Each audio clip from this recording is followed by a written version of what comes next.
Pemirsa, sudah lebih dari 24 jam lamanya petugas gabungan belum juga berhasil mengevakuasi jasad Rustadi, pekerja bangunan yang meninggal dunia akibat tertimpa runtuhan tiang beton penyangga menara provider di Kabupaten Bekasi, Jawa Barat. Selain faktor cuaca, proses evakuasi disebut juga terkendala karena posisi jenazah korban yang terperangkap di dalam timbunan beton. Petugas juga khawatir menara setinggi 25 meter akan roboh jika proses evakuasi tidak dilakukan secara cermat. Sebagai langkah antisipasi potensi robohnya menara secara keseluruhan, petugas telah memindahkan warga sekitar lokasi kejadian agar menjauh hingga radius 40 meter. Sementara itu, tim penyidik kepolisian sudah memeriksa 7 saksi dari pihak kontraktor maupun provider pemilik menara, serta akan melibatkan ahli konstruksi untuk menemukan penyebab pasti robohnya tiang beton.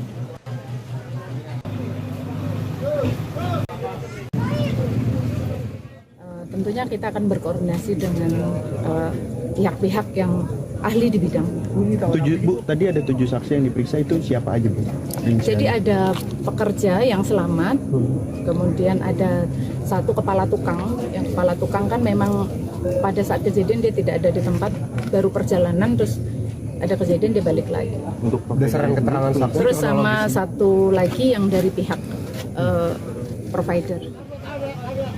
Lalu pemirsa, seperti apakah upaya evakuasi terhadap korban meninggal dunia tertimpa beton penyangga tower di Bekasi? Kita bergabung dengan jurnalis Metro TV, Andro Beda Rizal, yang saat ini masih berada di lokasi kejadian. Selamat malam, Andro.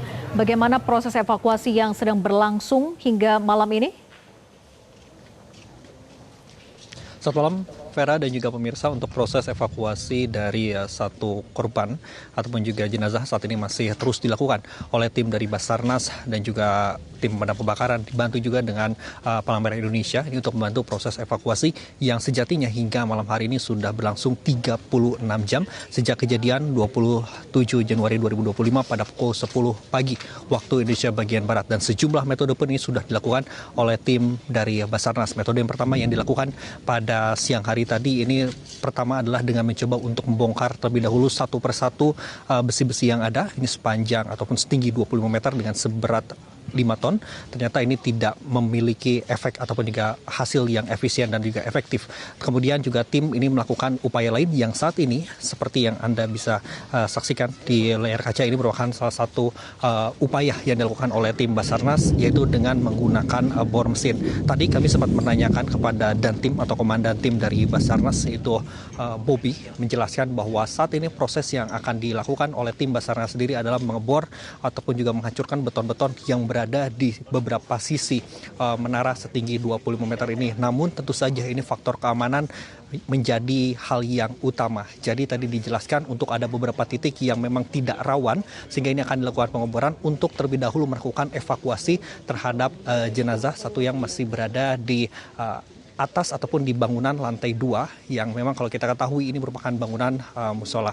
Kalau kami melihat begitu untuk beberapa kegiatan yang sudah dilakukan hingga per malam hari ini, ada sejumlah beton-beton yang ternyata ini memberikan dampak ataupun juga kesulitan tersendiri bagi para tim Basarnas hingga malam hari ini. Terlebih lagi saat ini memang cuaca di tempat kami melaporkan ini turun hujan, namun dengan intensitas yang kecil, tidak besar seperti tadi pada sore hari. Dan kalau kami melihat memang hingga per malam hari ini ada beberapa juga tim dari pihak Basarnas yang juga untuk turut membantu warga di sekitar sini untuk melakukan evakuasi. Mengapa melakukan evakuasi? Karena memang radius 40 meter ada sekitar 46 kepala keluarga yang saat ini sudah direlokasi ke tempat yang lebih aman di beberapa titik, sehingga diharapkan tidak terjadi adanya potensi-potensi kerusakan yang lebih fatal lagi. Tadi sempat kami bertanya kepada dan tim begitu, komandan tim di Basarnas sendiri, memang untuk terkait dengan menara setinggi 25 meter ini dengan berat 5 ton ini tentu ada potensi-potensi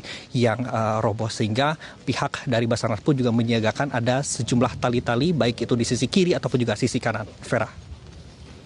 Ya, Andro, kemudian apa saja kendala yang dihadapi petugas saat proses evakuasi dan penanggulangan saat ini? Ya, betul sekali, terkait dengan kendala ini masih terus dirasakan begitu oleh tim Basarnas, namun ini tidak menutup untuk semangat dari tim Basarnas sendiri bersama dengan tim SAR, kemudian tim pemadam kebakaran dan juga PMI untuk melakukan proses evakuasi. Kami sempat bertanya tadi ada beberapa kendala, yang utamanya adalah faktor cuaca sendiri dan juga angin. Memang terkait dengan metode yang pertama, yaitu dengan membongkar bilah-bilah besi secara konvensional begitu, ini ternyata menimbulkan efek waktu yang juga cukup panjang, dan juga terlebih lagi cuaca saat ini adalah turun hujan yang dengan tinggi, kemudian juga dengan angin. Kemudian untuk dengan faktor yang lainnya adalah terkait dengan tadi disampaikan juga oleh dan tim sendiri bahwa kemiringan ataupun juga terkait dengan menara ini sudah berada di antara 5 sampai dengan 6 derajat, sehingga ini dikhawatirkan akan roboh, dan juga tiang-tiang yang berada di pondasi milik dari musola ini juga dikhawatirkan akan memberikan efek juga yang cukup parah nanti, sehingga proses evakuasi ini untuk memberikan kehati-hatian agar proses dari evakuasi ini dapat berjalan dengan aman dan juga efisien dan juga efektif. Vera. Baik, terima kasih Andromeda Rizal atas laporan Anda. Selamat bertugas kembali. Jelajahi cara baru mendapatkan informasi. Download Metro TV Extend sekarang.